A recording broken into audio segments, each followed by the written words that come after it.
Nagercoil special ஏத்தம்பழம் பச்சி. அது என்ன பொருளுங்கிறத பார்ப்போம். 2 பழம், 300 கிராம் மைதா மாவு, தேவைக்கேற்ப சீனி, தேவைக்கேற்ப ஃபுட் கலர், 1/4 டீஸ்பூன் உப்பு. இதை எப்படி பண்ணணுங்கிறத பார்ப்போம். பாருங்கள், இந்த பழத்தை நம்ம நல்லா உரிச்சிக்கிடணும். நல்லா இப்படி உரிச்சிக்கிடணும்.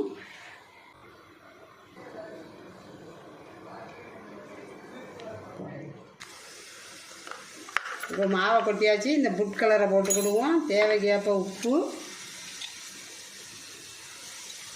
தேவைக்கேற்ப சீனி.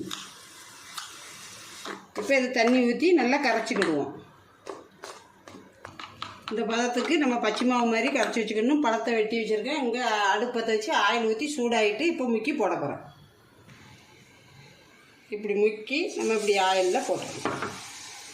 இப்போ வெந்துருச்சு, எடுத்துக்கிடுவோம். பழப்பச்சி ரெடி ஆயிடுச்சு. பழப்பச்சி ரெடி.